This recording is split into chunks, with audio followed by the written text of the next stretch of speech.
No one in the Philippines ever gets divorced because they legally can't. Maybe your spouse is abusive, or maybe you've just grown apart. But no matter how much you want to leave, the law won't let you.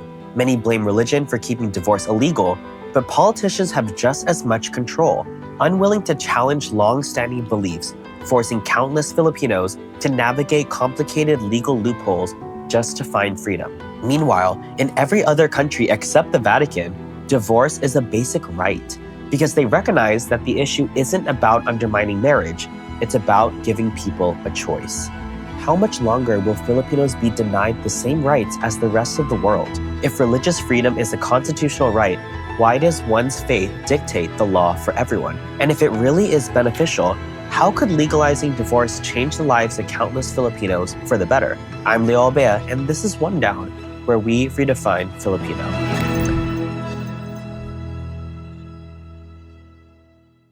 When Spain colonized the Philippines, they banned divorce, believing that marriage should be a lifelong commitment. Centuries after the Philippines gained independence, the deep influence of religious beliefs they brought kept the ban in place, even when Spain itself already legalized divorce back in 1981. But here's the catch. While Catholics in the Philippines are bound by these laws, Muslims are not. Since 1977, the Code of Muslim Personal Laws has allowed both Muslim men and women to divorce. The law even includes provisions to protect women's rights by giving them financial support during and after the divorce. This divide comes down to how religion shaped Philippine law. Catholic teachings hold marriage as unbreakable, while Islamic law permits divorce as a necessary and legitimate option when a marriage fails. So, if divorce is already available for some, why isn't it a right for everyone? The Catholic Church in the Philippines insists it doesn't directly control political decisions. But in reality, politicians walk a fine line. They fear the so-called Catholic vote, where religious leaders guide their followers to support only those who align with the church's beliefs. Take the Responsible and Reproductive Health Act, for example, a law that would have provided Filipinos access to birth control, maternal care, and sex education.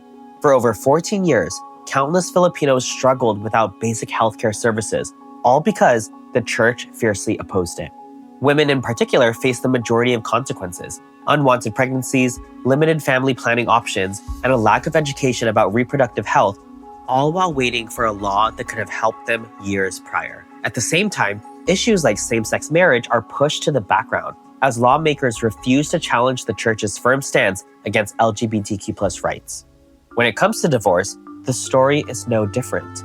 Previous attempts to pass divorce laws in 1999, 2001, and 2010 were all shot down already. If you were a politician trying to push forward such a progressive agenda, it would essentially be a career suicide. And just last year, Filipino church leaders doubled down on their opinion regarding divorce, questioning if it would actually help families and even demanding proof of its benefits. Also just perpetuate the cycle of violence. You are not treating the person who is violent. You are just merely freeing the person abused, the abused person, from that he will be looking for another girl who is going to be his punching bag later on. What does the data actually say about it? Why fight for divorce? Lack of options. If you're a Filipino who wants to separate, you're basically left with only two options: legal separation, which lets you live apart but keeps you married on paper, or annulment, a long and costly process that tries to erase your marriage as if it never existed. To make matters worse, neither option is even realistic for most Filipinos, as legal fees alone can easily exceed a monthly salary. But if you're a parent, it gets messier as you're bound to face custody battles. To keep custody of your child, you'd have to prove that you're mentally and emotionally stable enough to care for them. But to even secure the separation, you'd also have to argue that you were mentally unfit for marriage in the first place. It's a different thing to slap it on their father's face and for them to testify and have it documented that their father is psychologically incapacitated. So how do I protect them if I use that ground? It's a terrible choice to have to make. Fighting for your freedom can mean losing your child, while fighting for your child can mean losing your own freedom. In the end, there are no winners. Not you, not your children, nor your ex-partner. Benefits of divorce. If you were an American instead, you wouldn't have to prove anything to leave your marriage. Your relationship wasn't working, just file for divorce. No long courtroom battles, and no unnecessary suffering. Because divorce is not just accepted in the US, it's a right and people aren't afraid to use it. Divorce helps in creating safer lives for those in difficult relationships. After it became legal in the US, domestic violence cases dropped by 30%. Female suicides decreased by 16%, and the number of women killed by their partners declined by 10%.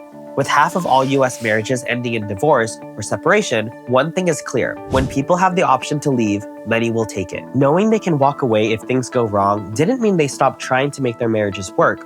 It just means they have the freedom to decide what's best for them, something Filipinos don't have. He was trying to kill me and my children. I was thinking, what will happen to me? There's nobody helping us. That's not to say that the high divorce rate in the US is ideal, but despite its flaws, their legal system offers something the Philippines lacks: the right to choose. And in the end, that's what divorce is really about. Not breaking families apart, but giving people the freedom to leave when staying is no longer an option. The future of divorce in the Philippines. Last year, lawmakers introduced the Absolute Divorce Act, also known as House Bill 9349. If passed, it would finally make divorce legal in the Philippines and at a much lower cost than annulment. The bill passed the House of Representatives with 131 votes in favor, 103 against, and 20 abstentions. But now it's stuck in the Senate, where its fate remains uncertain. For decades, Filipinos have been trapped in marriages with no way out, while politicians avoid the issue to appease religious groups. We will all regret what this Congress has approved. Meanwhile, countless Filipinos continue to suffer, forced to either opt for costly alternatives of divorce or stay separated without legal recognition.